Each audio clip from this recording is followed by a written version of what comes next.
Thank you for that.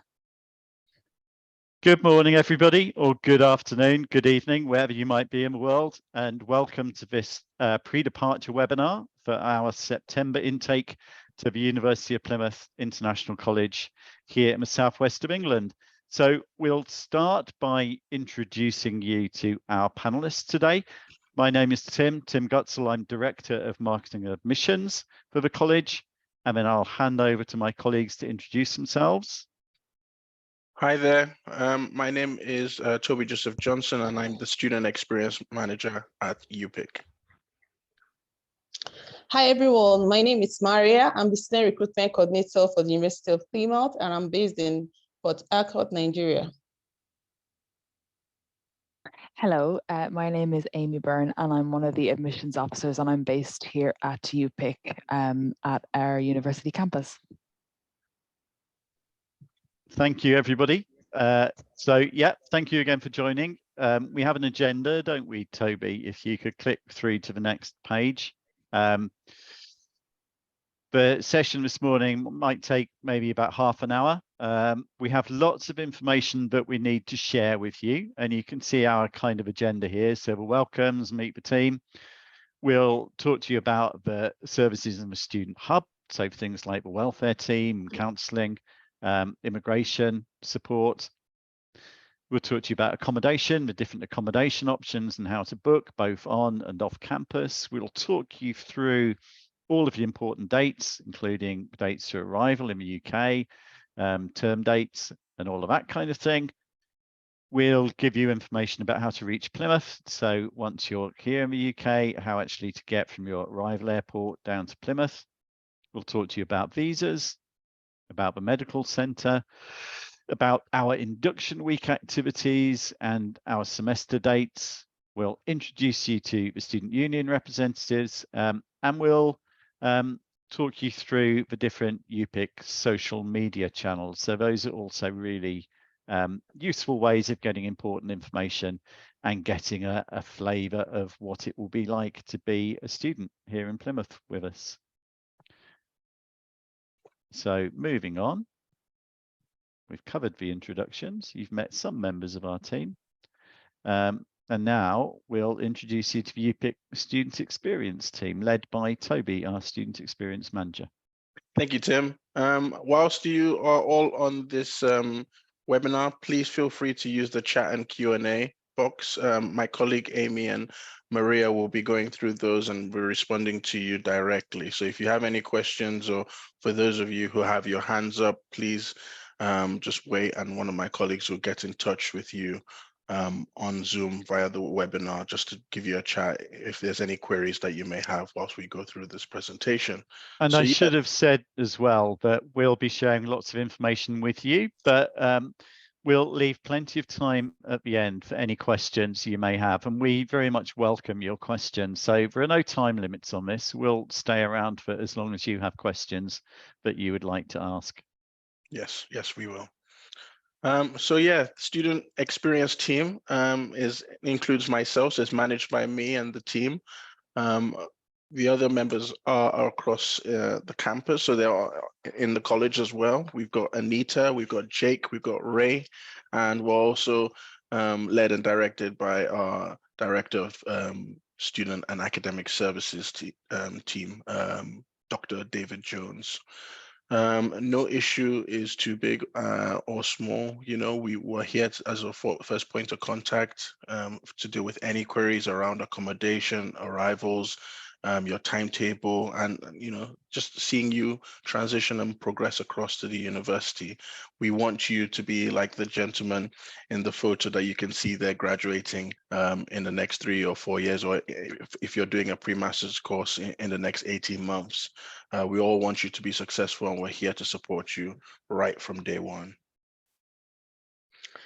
Just to give you guys a bit of information about, us as a college itself. So we are one of the 14 in the UK and Europe, so Netherlands and Germany. We work with a in-market sales team. We have a close relationship with the university. 85% of the students who come here tend to progress across the university.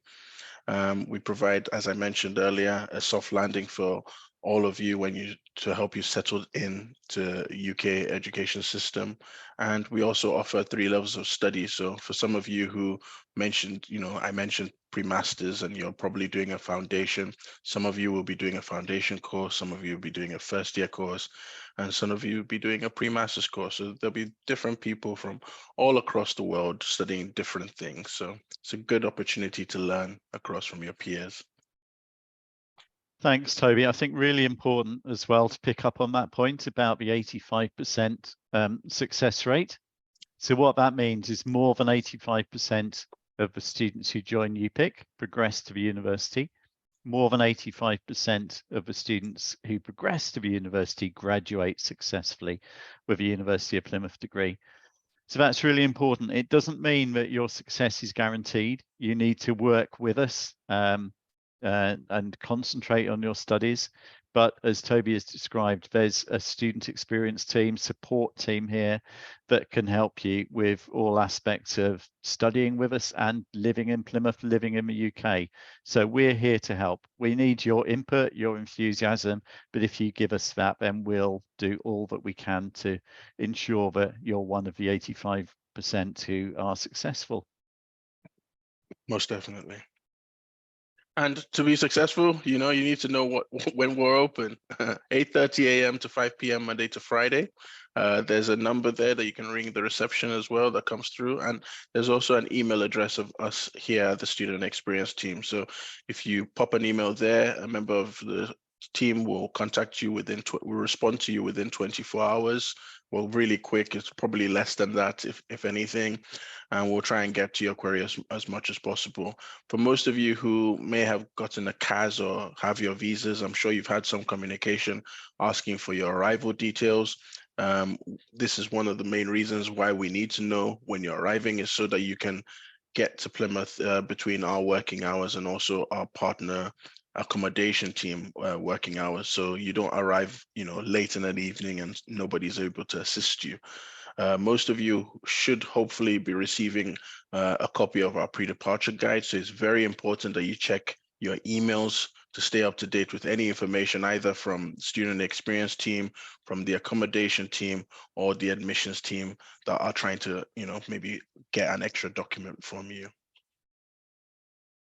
A little bit about the Student Hub. The Student Hub is located in the University Library, the Charles Seal Library. It's a 24/7 library during term time. Also home to the Student Services team, which is separate from us here at the college. So you almost have 2 different teams that can support you whilst you begin your journey with us. And we've got a very experienced welfare counseling team. And obviously, we've got the disability and dyslexia service that can assist any students.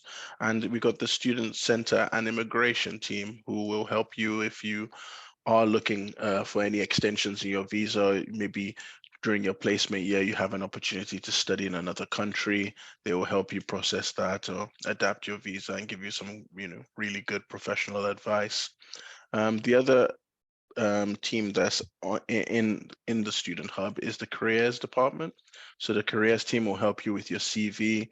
They'll prep you for an interview. They won't secure the job for you, so you have to do a bit of the work yourself, but they will support you through that journey. Location, location, location. Amy, can you tell us a little bit about what you think about Britain's Ocean City? What I think about Britain's Ocean City. Yeah, what do you think about Plymouth? You've lived here for a couple of years. How do you find it? I moved here during lockdown, and I immediately, what I could explore was the coast and Dartmoor, which is the national park, and it's about 15 minutes drive. And I love having that escape to either the countryside or to the coast. And I mean, there's extensive beaches along the coast as well. So it's great to be able to get out of the town, city area and explore. Fantastic. Fantastic. Thanks, Amy, for that insight. But yes, Plymouth it's everything. It has a bit of everything. It's not just the ocean city. It's you know, further north of the city, you've got Dartmoor National Park that Amy is mentioning. And I think it's almost about 35 miles from one end to the other. So it's a really, you know, it's the coolest little city by the sea, as GQ magazine says here. Some of you might look at that population of around 250,000 and think that's not a very big place. But important to remember as well that Plymouth is a regional centre. So people come here from lots of the towns and villages around for all of the facilities that the city has to offer. So the shopping, the theatres, the cinemas, the hospital. So it's a big regional centre as well. So it does have a kind of big city feel. It's also very connected. So although we're down in the southwest of England, it's only about 3 hours by train to London. You can get a ferry from here to France or to Spain. So it feels a very connected city as well. It has a real big city feel for that size of population, or the coolest little city by the sea, as Toby and GQ magazine both describe it. And here we just have one of the campus maps that just shows you the different facilities and how we are a city center campus itself. But not to worry, let's move across to the next slide, because I will be able to get my drone out and give you like a proper tour of what Plymouth is like, and see where Maria will be having some fish and chips in the near future. So bear with me while I stop sharing my screen. Have you completed your drone pilot license yet, Toby? Yes, all passed and secured. So we're not going to crash on this tour then. We're No, safe no, in your no. hands. Not this one. Maybe the next. Bear with me.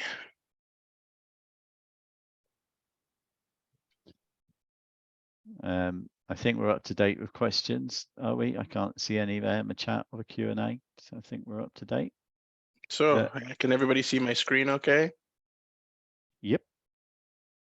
So we're gonna take a little trip over here. I think this is the best place to start. I mean, look at that view. For any of you who haven't seen what Plymouth is like or haven't had a look online, here we are. This is one of the reasons why it's called Britain's Ocean City. Tim mentioned it earlier. Britain's Ocean City is a home to 2 ferries that come in from both Spain and France. They come across right here past Drake's Island over here, and go into the further south of the city itself. Other thing that's very popular here is Smeaton's Tower. So on most of our branding, I'm sure some of you, when you receive your offer, you see this big lighthouse and you wonder, oh, what's that about? You know, what's that lighthouse about? So it's called Smeaton's Tower. The area around here is called Plymouth Hoe. Graduations have actually taken place here in a marquee, and it's also home to various events that's held across the city. So I believe we've had Seafood Festival, we've had MTV have a concert on this promenade, which is really amazing with such, you know, glorious views. And I can tell you at the moment, the weather is probably just as it is in this drone shot. You know, it changes from time to time, but actually Plymouth itself is one of the warmer cities across the UK. So you will be able to, you know, enjoy some of the sunshine at some point. And, you know, like we mentioned earlier, and we were talking about the campus map, you can see the actual university itself is right in the middle of the city. So it is a city center campus, and with that has its advantages. You know, you don't have to be paying large amounts for transportation costs. So you're not necessarily going to need to take a bus to go from your accommodation into campus and attend lectures. You can just walk. We all do quite a bit of walking ourselves. I think Tim clocks about 12,000 steps a day or so. You know, he's always on top of those targets, and I'm sure Amy does a fair few when she has her book in hand. And she You do me an injustice, zone out. Toby. It's about 18,000 a Oh, day, well, actually, sorry. over the last few months. You do me an injustice, but So- I'll live with that. Important to point out, though, to people, you don't need to do that many steps if you don't want to, because everything you can see here, so this waterfront view, all of this is within about 10 minutes walking distance of the college. So genuinely, you could come up here and have your lunch between classes. This fantastic sea view, the grassed area here. And everything between the waterfront here and the college is city centre. So you can walk through the shops, all of the city facilities down to the waterfront really easily. Oh, Toby, you're going to show us your boat. One of them. Which of these are yours?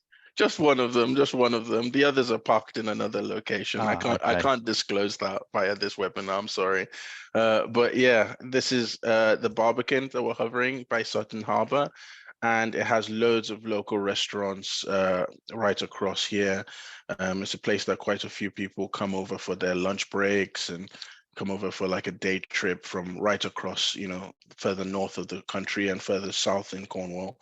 People come to Plymouth as a stopgap before they go on to their next location. So yeah, you know, we have quite a few students that, you know, sometimes work, you know, have part-time jobs in some of these locations in the restaurants. Obviously, most of you who will be joining us are only limited to about 20 hours a week of part-time work. So, you know, you can go about, get a bit social, hand your CVs out, and, you know, take part, you know. And on campus, when we go across this way, right now we're hovering right on over the campus itself. So every sign that is in red is actually one of the university buildings. So as you can see on the coast here, we've got the Marine Biological Association, got the Marine Station, got the Plymouth Marine Laboratory, and we've got Royal William Yard.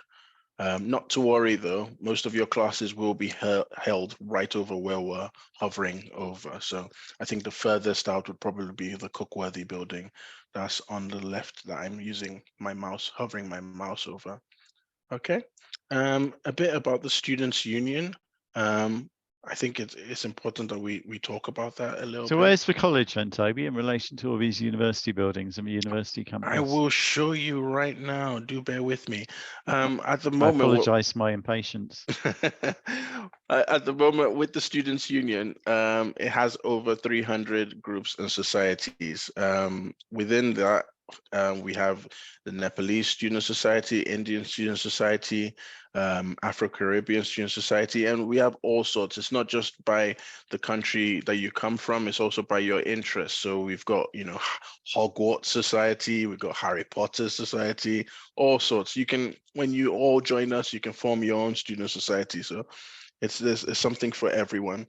And in the past, we've had a few graduates from the college that have gone on to be sabbatical officers. So they've been the president or the vice president of the Students' Union. So yeah, if you think about that from a college cohort of about 250 going into a big university that has, you know, a population of about 30,000 and then going into one of those 4 positions of sabbatical officers and actually securing that, that's really testament to, if you really do put in the work and you allow us to support you, you can actually go on to achieve great things.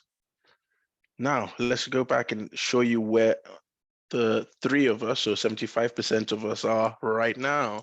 We are right here in this building. So this is where the college is located, right across from the train station, and also very close to the new Faculty of Health building in the Intercity Place, which will be launching, I believe, September this year. Tim, is that correct? So yeah, the college is right opposite here. There's a bus stop right across here from the college that Amy runs to at 5 p.m. every day. You must see it. I'm sure you will all see her running down those stairs at some point when you all join us, hopefully this September. I mentioned the train. And the coach station's just the other side of that roundabout as well, but you can see in the centre, yeah. So right in the city centre. And again, the coach station, 5 minutes walk from the college, and the train station is just across the road. Yeah.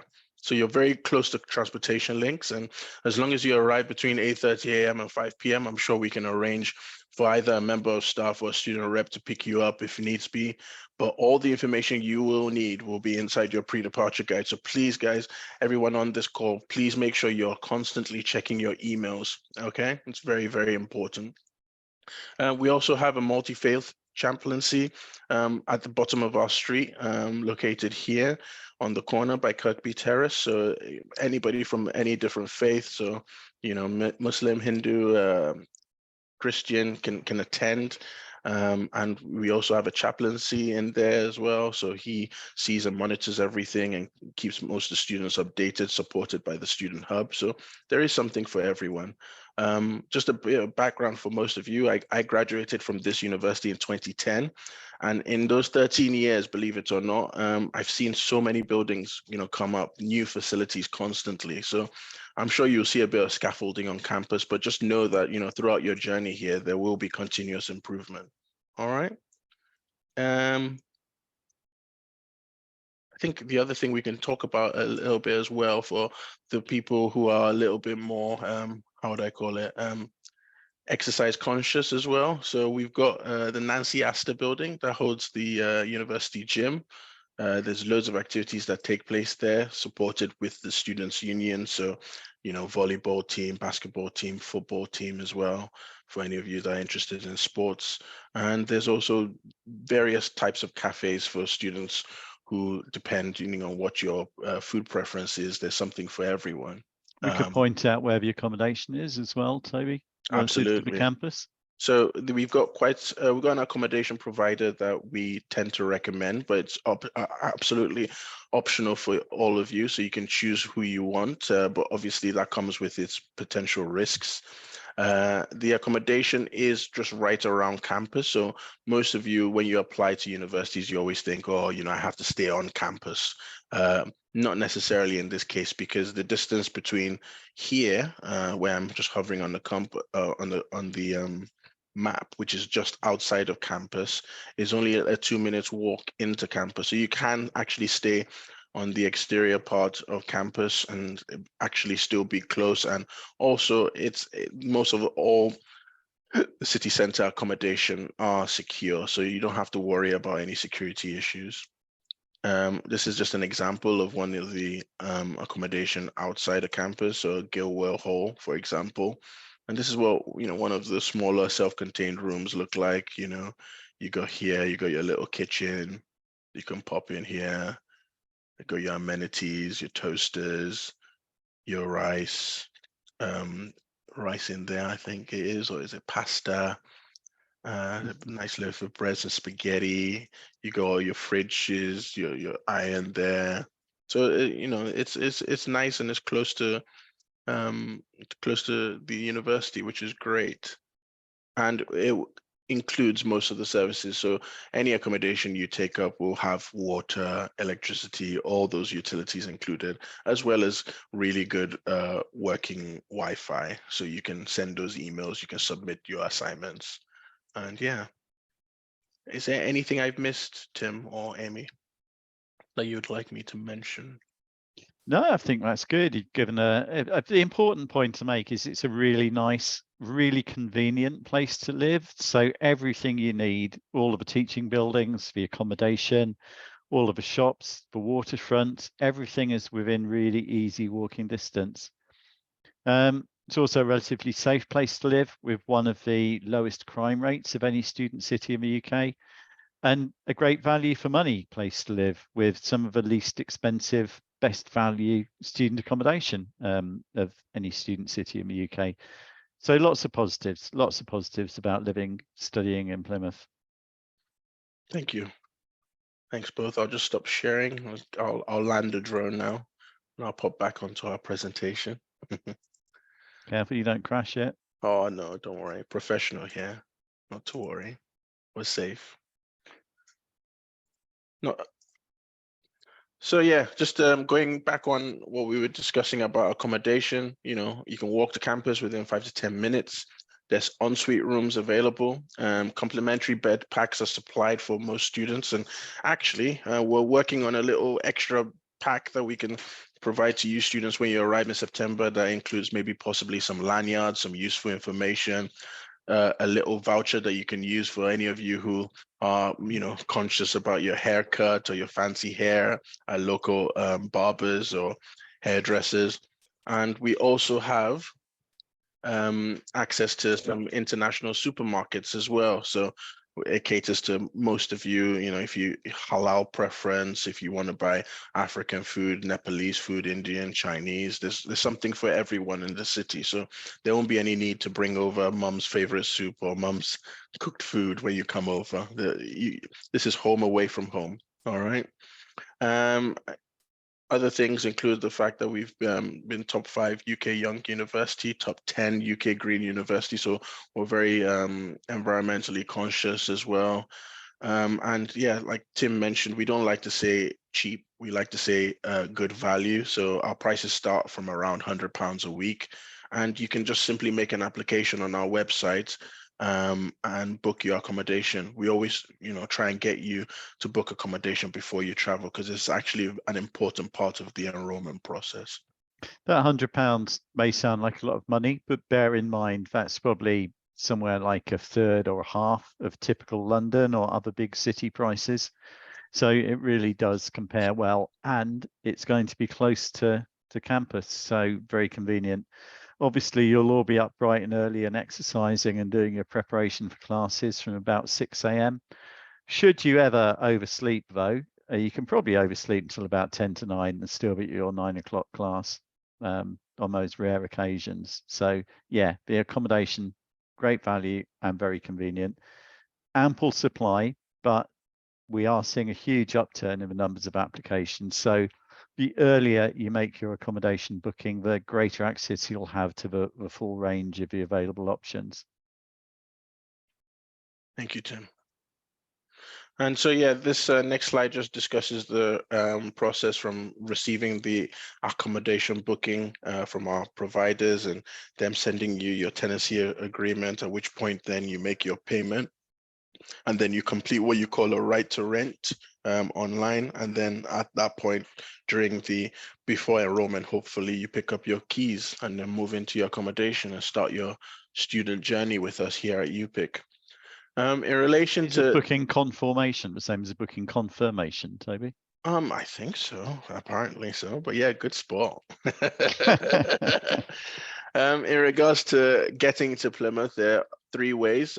We advertise the airport pickup service for those of you who might arrive potentially on the same flight or on the same day. You may be able to book the taxi service, and with that, you can arrive at the same time as other colleagues and hopefully get some kind of discount from one of our airport pickup drivers. But the prices start at $240 and above.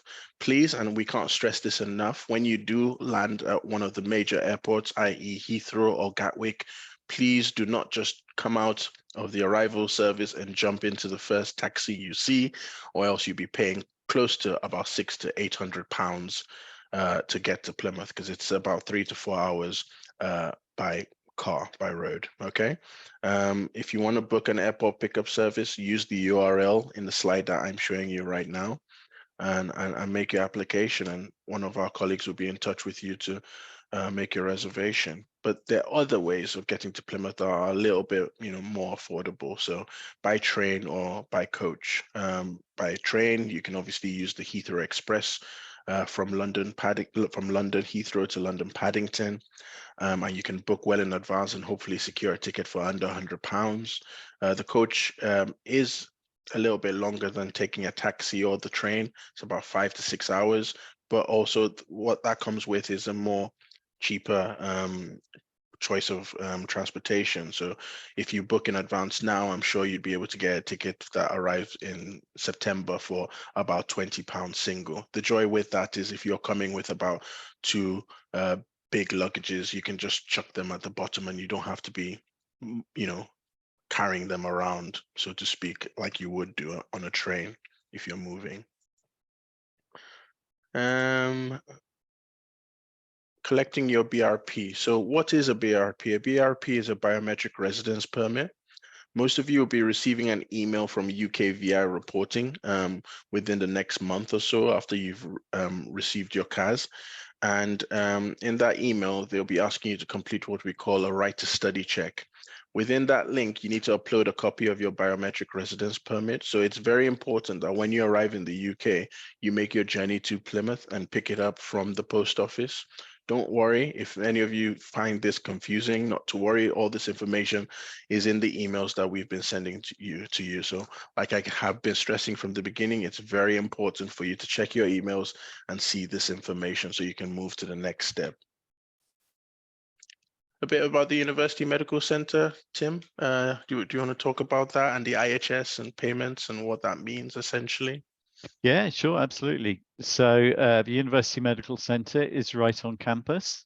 In order to access it, all you have to do is register with a GP. So that's a general practitioner, a local doctor. Register with the one closest to where you're living. That gives you then automatically access to the University Medical Centre on the campus. Thank you, Tim. And just a little bit, I mean, most important thing, really, you guys want to know when you're going to enroll and what details you need. So as you can see there, enrollment for undergrad students. So if you're a foundation or first year student, your enrollment is between the 11th and the 15th of September. If you're a postgraduate student, your enrollment is between the 18th and the 22nd of September. So it's very, very important that you arrive as soon as possible. For if you're a postgraduate student, you can still arrive during the undergraduate week. We'll still see to you, the team and I. And we'll also need some of the information that you can see on here. So we'll need your passports, we'll need your BRP, we need your visa, which will be in your passport. We need a UK phone number so we can contact you, and also obviously a UK address. So that's why I stress that you really do need to book your accommodation as soon as possible. For those of you who may be minors or under 18, we're going to need emergency contact details, which includes an email, phone number, and the address of 2 people. All right. The orientation week, there's going to be loads of activities. You're going to be joining with loads of students right across the UK, because the home students will be having their what you call Freshers Week. So it's an exciting time where you can get free food on campus, free vouchers, and you'll be able to join loads of clubs and societies. There'll be something for everyone on campus. But We like free food, don't we, Toby? Oh, we do. Look at the size of me. Can't you see the way I'm occupying your screen right now? But yeah, we're talking about the welcome talks that we have on day 5, which are more program specific. So they, in regards to the courses that you're studying, some of you might be here doing a nursing degree, a business degree, tourism and hospitality. And you have one-to-one talk with Dr. Jones, who's the Director of Student and Academic Services. You have an induction from the college principal, so the person that you see on your offer that says, "Oh, accept your offer." So it's really great. And we give you some information on how to join your classes, your timetable. We help take you on campus tours and city tours. There'll be maybe a little welcome party 3 weeks into the semester where you get to actually meet all of the team here at the college, people who may have given you your cars, who have assisted you with your offer. So yes, it's a really exciting time, and we really, really are looking forward to welcoming you. Bit of important dates, so some of you can take screenshots if you're watching this on your laptops or your phones. Accommodation starts upon arrival. Details of the orientation week for both undergrad and postgraduate students, as well as when your classes start, and also the last date of enrollment, undergraduate enrollment, which is very important. Okay, because as you can imagine, most of my team members have all scheduled loads of events for you. So we want you to take part in these events, okay? So you can have the best possible journey through UPIC and also progress to the university. So it's very important that you arrive on time. Attendance is very important, okay? And also for those of you who are on undergraduate degrees, so either doing a foundation or first year, you want to know when your next lot of fees are due. It's due on the 17th of November. So please make those arrangements before you travel, so you don't incur any extra late payment charges. And then some of you who will be joining us in September might want to go back home for the Christmas period. That's completely fine. And our end of term is on the 15th of December. So if you wanted to book a return day ticket when you're coming in September, you can do that from the 15th of December. That won't be a problem. For those of you who choose to stay in the city, that's absolutely fine, because there's loads of activities right across campus. And yeah, you hopefully be able to have a Christmas dinner in the UK. Some of you might have had one before, but so for those of you who haven't, it's something interesting, a little bit different, having a bit of sweet and savory together. But yeah, tell you more about that when you join us. The Students' Union has 4 sabbatical officers. As you can see, we have an all-female cohort here. So right across, there's a bit of transparency there for everyone. You got the president, Tanari. This is actually her 2nd term. So she was a vice president last year.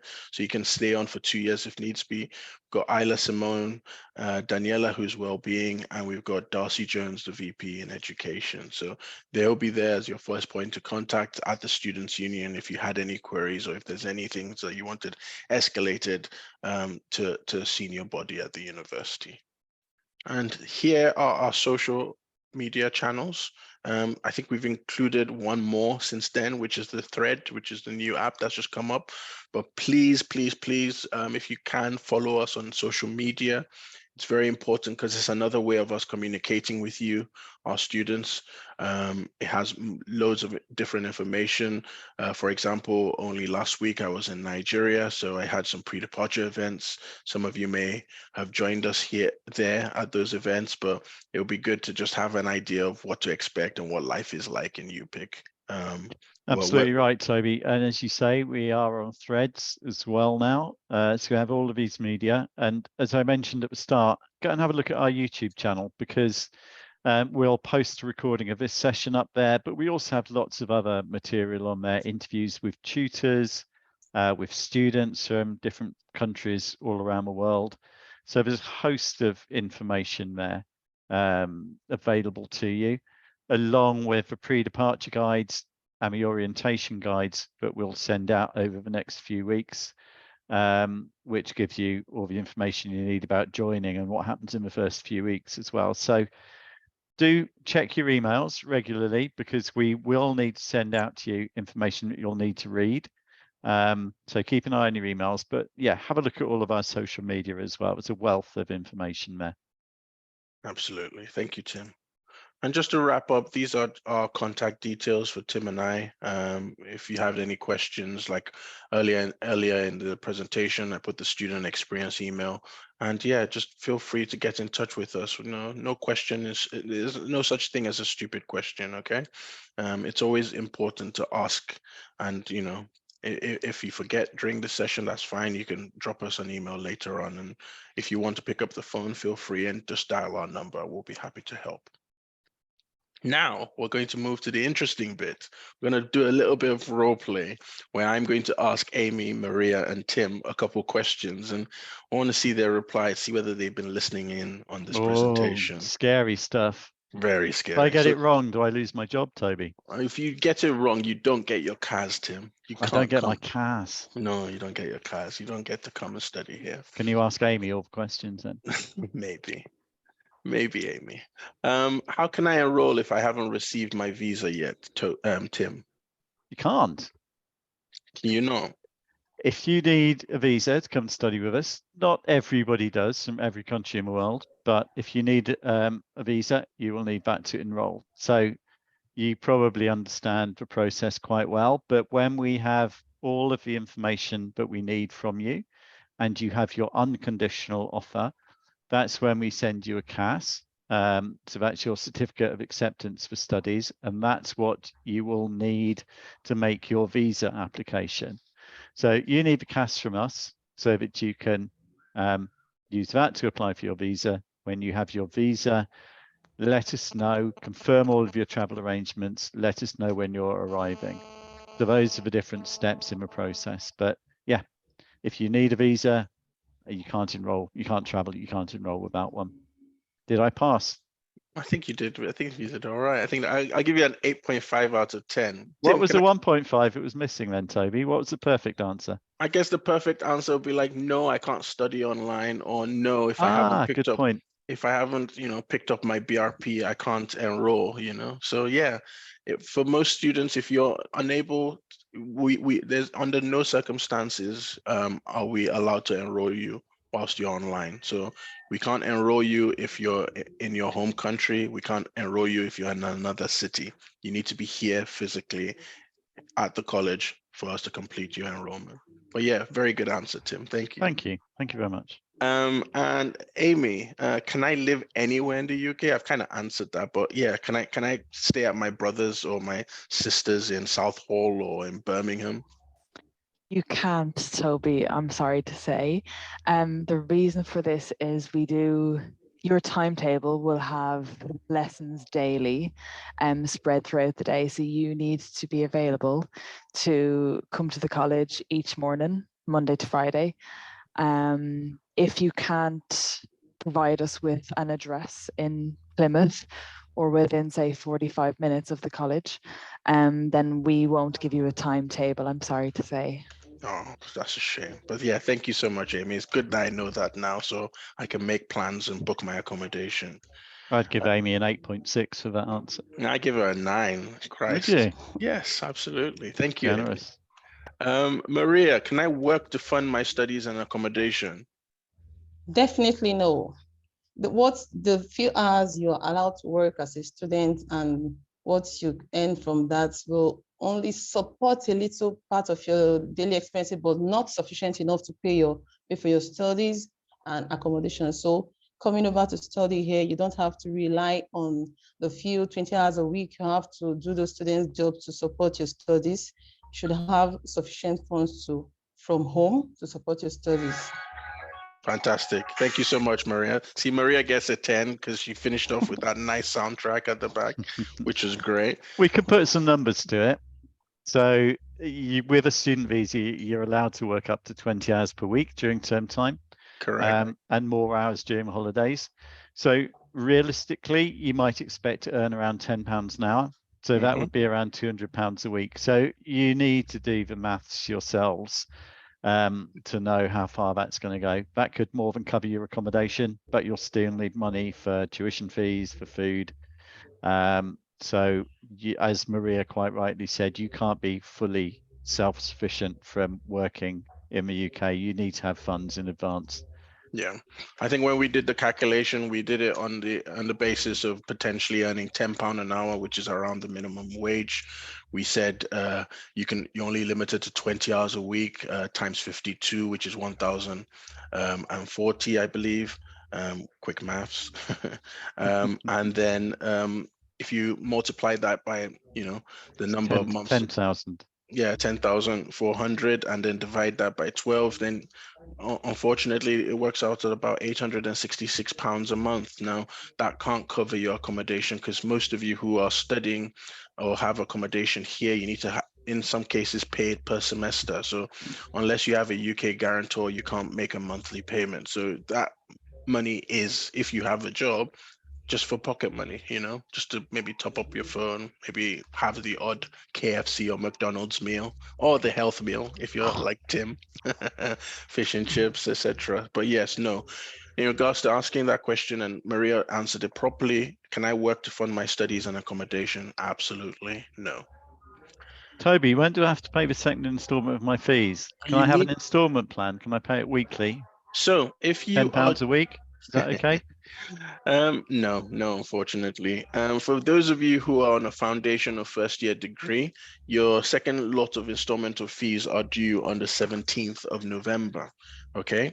If you're on a pre-master's course and you're moving across to university, starting the master's course in January, you need to pay at least 50% of your course fees in January after the pre-masters. Okay, so it's very important that you communicate with the team if you're struggling to pay this at a certain time, but please know that these are the deadlines. All right. Amy, do I need to buy a laptop? What do you think? Well, we do have facilities here, both in the college and on the university campus. I don't know about having your own laptop specifically if it's necessary, but the university library is open 24/7 during term time, so it possibly won't be needed. Yeah. So Amy did really well on that question. 8 out of 10, because absolutely we do have facilities at the college and also in the university with the 24/7 library access area. But it might be useful just to have your own laptop potentially if you wanted to maybe record some information in class, or if you wanted to do some assessments at home. So work on your coursework in your accommodation with good Wi-Fi, I'd imagine. Yeah. So one thing I would say is just don't expect that you'll be able to do everything on your phone. Correct. You will need access to whether that's a computer in a computer room or the library or your own laptop. You'll need access to something that has all the basic software packages as well. So all Microsoft Office packages, Word, Excel, you'll need those for whichever course that you're doing. So Ideally, you would have your own laptop. You don't need to buy the most expensive top of the range laptop. There are lots of shops in Plymouth as well, which will sell you a perfectly good, perfectly serviceable second-hand laptop, and the prices typically would start at around £200.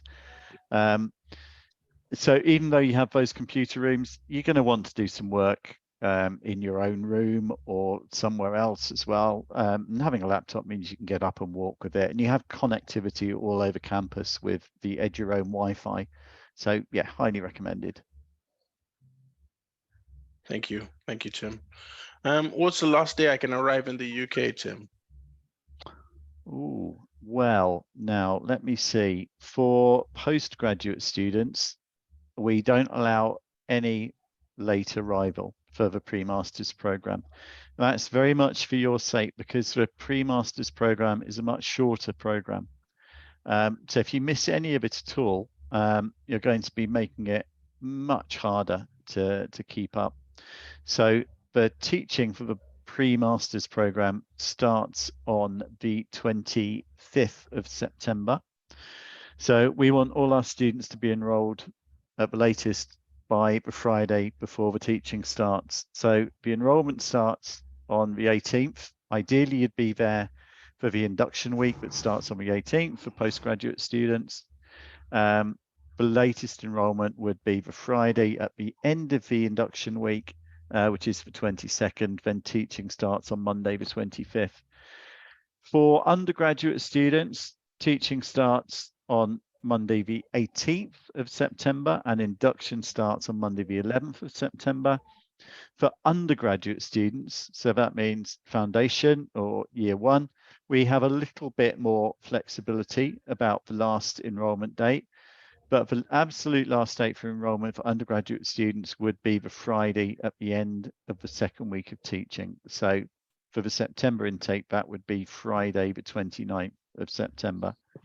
So last enrollment for undergraduate, Friday the 29th of September. For postgraduate, Friday the 22nd of September. But not to worry about that, because all our students on this call are going to be here from the first day of orientation, aren't you all? Yes, I'm thinking positively. So we'll see you all on either the 11th or the 18th of September. No need to worry about the last day. In regards to the first thing you should do once you arrive at the UK airport, so I'll answer this one. I think that's about notifying us here at the Student Experience team. So we would have sent you information asking for your arrival details. Once you've arrived in the UK, please just drop us an email and just let us know that you've arrived safely, and I'll making your arrangements to join us in Plymouth. I would also echo what Toby said earlier about, please, whatever you do, don't expect to step outside the airport and step into a taxi. You will find taxi drivers who will very happily bring you to Plymouth from London Heathrow, for example, but they will probably charge you £600 or £700 for that. So that is really not the best way to travel. Make your travel arrangements in advance. That can be really inexpensive by coach, for example, or if you want to take a taxi, then use our online booking service, and you can see that on our website. Because we have an arrangement with a local taxi company here that knows our students well and knows their needs well, and can offer much better value for money as well. Absolutely. Oh, thank you. Thanks to everybody joining us for this Q&A that we just put out some questions that we know are frequently asked, but I can see there's some questions in the chat, so I think we can answer that live. So we've got a question from Sayara Casey. Hello, is it possible to brief a bit about the optional placement year? Yes, Sayara, I will answer that for you. So the optional placement years are available to students on an undergraduate degree. That's between your second and your final year. Your personal tutor, as well as the module leader in the university, will be in touch with you, because by then you'd have progressed across, and you can make arrangements of the type of industry that you'd probably like to have that placement opportunity. Please be aware that you have to actually apply for that position and then get it approved by your faculty. So that's what happens during the optional placement year. The other people that you'd be probably interacting with would be the Immigration Service or the International Student Advice Team. They'll be able to let you know about any possible extensions on your visa. So if you need to take a placement year, as you can understand, your visa may need to be extended for an extra year. Adedeji has asked, hello, sir, as an international student process for postgraduate, please, sir, if I can't make the full 50% payment of the tuition fees, is there any way I can get a student loan? Tim, do you want to pick that one up?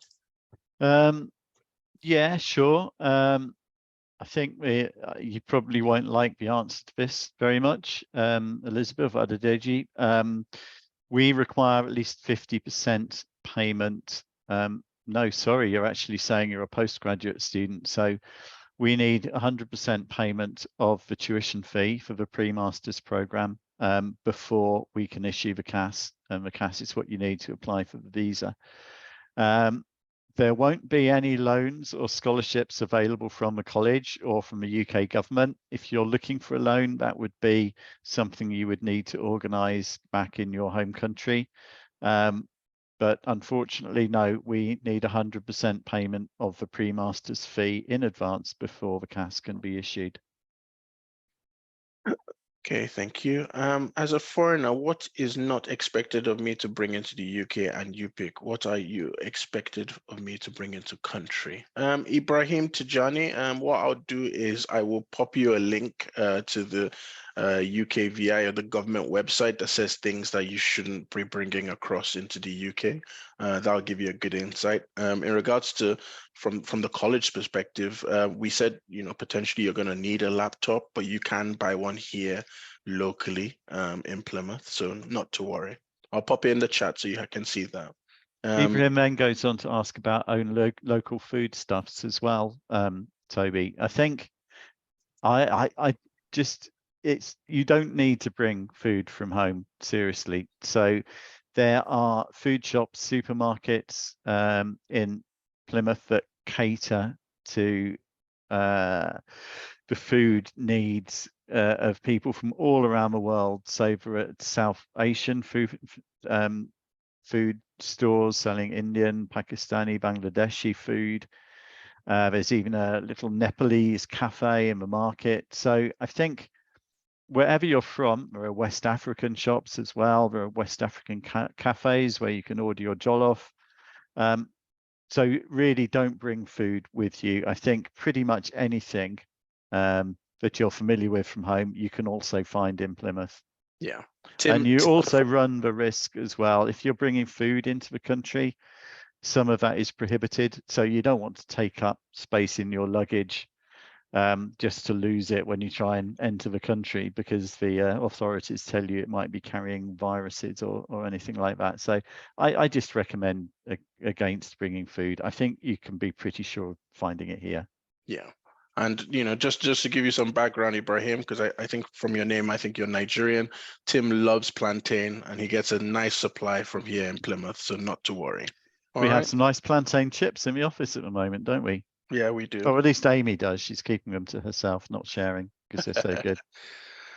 Fantastic. And we got Yoge, and I didn't listen very well to the answer about the second installment of my fees. Could you clarify this for me? So, Jorge, the next installment of the fees are due on the 17th of November. If you happen to receive a student loan, because I think you're European, you don't have to worry about that because you're sponsored. So it's a completely different situation. All right. But if you're a self-fee payer, it's due on the 17th of November. Chisom, are the gym facilities free for students? Unfortunately not, Chisom. There is a small fee. I think it's about 70 to 80 pounds a year, but I think they're offering some discounts. And you don't have to go to the gym facilities on campus. There's quite a few competitors in and around the city. There's a company called Pure Gym, and I think they allow people to use the facilities for under £10 a month. Ibrahim has thanked us for the answers to his questions, and Jorge too is happy with the information we've provided. So you're right on the gym facilities, Toby. I mean, there is a gym on campus. There's lots and lots of choice of different providers. So the least expensive will be 50p a day or less. And lots of them have special deals for students. For the most premium facilities would be maybe up to £2 a day paid monthly. So lots of choice in addition to the university's facilities. None of them will be free, but they're all pretty low cost. Thank you. And I've just seen that Amy has picked up a question asking about an update on an offer. So I think that's us from a Q&A point of view. I think we're done, but please, does anybody have any more questions? Remember, no question is a stupid question. Any questions you have could potentially help with the other students on this call, because they might be a little bit intimidated to ask, but please, it's an open room. Amy, you got your hand up. Sorry, you're on mute. Sorry, Toby. I was wondering, would it be okay if I go through a few points from an admissions point of view? Would Absolutely, that be okay? absolutely. Ideal. Yes, please do so. Thank you. So as I said to you all earlier, my role is an admissions officer here at UPIC. Some of you have sent messages asking queries about your applications. So I have made a note of your name or your student number, and I will look into your applications after this call. But I just want to go through a few short points of things that we are seeing here from our point of view, advice that might be helpful or put your mind at ease. For any of you with remaining conditions, please get them back to us as soon as possible, because it won't be long before the payment deadline approaches. Just as a reminder, the payment deadline for postgrad is July 28th. And for undergrad, it is the 11th of August. So please meet your conditions as soon as possible. If you have sent us lots of emails asking, why haven't I had a response? I've sent this, I'm waiting. If you send lots of emails, you will move yourself to the end of the queue of waiting rather than the front. So it will just mean that you need to wait a few days for us to assess what you've sent us, but we will get back to you as soon as we can. Please ensure that you have sent your precast checklist. That is very important. Check that you have sent all of your financial documents that we've requested. And please note that if we've asked you for something, check the specific guidance in what we've asked for. And finally, I think I've already said this maybe a little bit, if you are waiting on your CAS, either we are assessing what you have sent us, or we are still waiting on something from you. So please, please, please check your emails. I think that's the only points I wanted to mention. Thank you, Toby. No, you're very welcome, Amy. Thank you. And that's very useful information. You can, if you all remember, what's the last thing she finished off with is, please check your emails. Now that's been consistent right from the beginning of this presentation. The emails is our main form of communication with you. And it's very, very important that you treat that as like, you know, the prize really. And there is a prize in there in the sense that you get to join us and we get to welcome you here to Britain's Ocean City. So more questions on the board there. So can I get roommates and split rent fee? Chukwuemeka Ezenwane. I will answer that for you, Chukwuemeka. It depends on the accommodation. You can't split a room. You can maybe split a house. So if you have a 3-bedroom house that's up for rent through our accommodation provider, yes, you can all split the house bills or right across in different rooms, but you cannot cohabit in one room, unfortunately, due to the licensing laws. So there's no allowance for sharing rooms, okay? Ibrahim is wondering whether there's a special package for any student who might be good in any sporting events like football or swimming. Unfortunately, by special package, I don't know whether you mean like scholarship, unfortunately not. But there are special packages in the sense that you can participate in those various activities.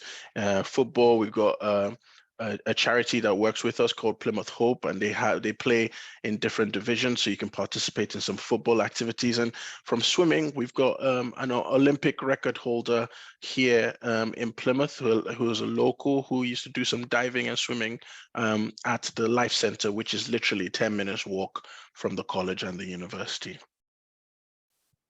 What is the current weather like in the UK, Tim? We're moving into the second half of the summer now. It's a little bit cooler than it has been earlier, kind of low 20 degrees. Mostly blue sky at the moment, a few clouds. We went for a couple of months without any rain at all. We're having a little bit of rain at the moment, but that's very welcome because it helps everything to grow. Very pleasant at the moment. The weather in the UK is never really very extreme. So if you come and study here, you may see some snow, or we may go through several winters with no snow at all. The temperatures will rarely be below 0, could be around 10 degrees in the autumn or winter, and never too hot in the summer either. So the weather's always fine for walking around outside. It's just you need different numbers of layers of clothing. So just more layers of clothing in the autumn and winter and fewer in the summer. But at the moment, it's fine. Hopefully we'll get some more really bright sunny days before the end of the summer. Summer goes on through August and September as well. Thank you very much, Tim. Maria, you have something to... Yeah, we're doing role play, so I want to play the role of a student. Let's say I'm coming to Plymouth and I heard you talking about ferries coming from Spain and France, and I'm thinking probably as a student, when I come to Plymouth, I'll be able to visit France, visit Spain, probably during the holidays, or that's my question. Thank you so much for that question. As a student route visa holder for the University of Plymouth, you're all allowed to travel within the UK. Understandably, if you're going outside of the UK by the use of a different transportation method that you came on, so the ferry, you'd need a Schengen visa, and you'd probably need to apply for that with the support of our international student advice. So they can help you with the application, but you'd need a visa to go on a ferry into another different country. So yeah, thanks, Maria, for that question. Very useful. Thank you. I think we've got one of the attendees has a question, Olajubu. So I'll just allow you to talk. So please feel free to unmute your mic and ask your question.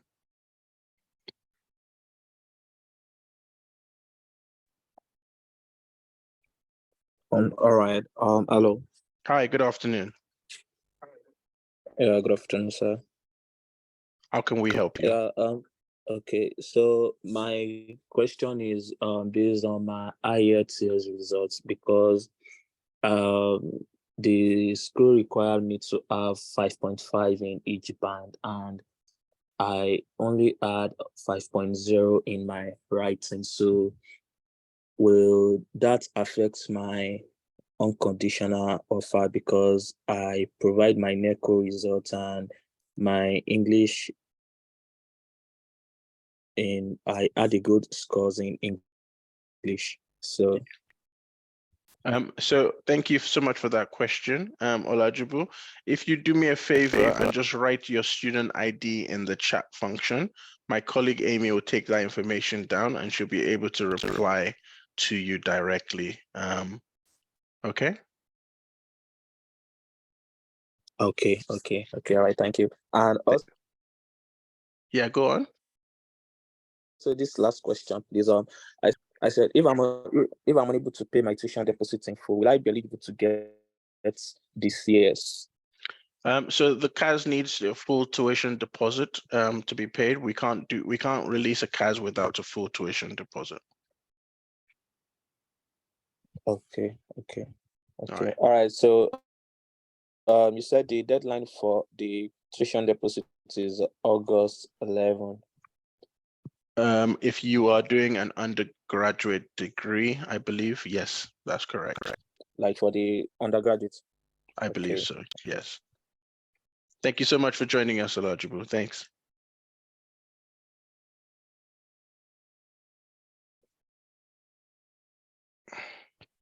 Do we have any more questions? What about in the Q&A? In the Q&A, how do I make my tuition deposit? Praise, that information should be on your offer if you have an unconditional offer. So please access your emails and read the information.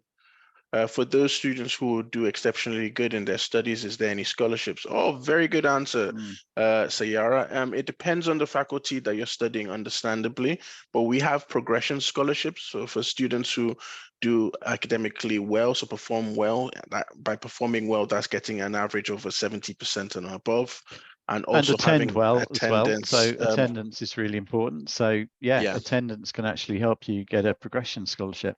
Yeah, but it depends on the faculty that you belong to, but that's available. And we also have that amount is up to £2,000. We also have an academic excellence scholarship. Please be aware, terms and conditions. This is specific to the different faculty that you come from, but you could potentially get up to 50% of your next academic year when you progress, as long as you meet certain requirements. Okay, but if you perform well academically and you have very good attendance, you could possibly be eligible for some really good scholarships.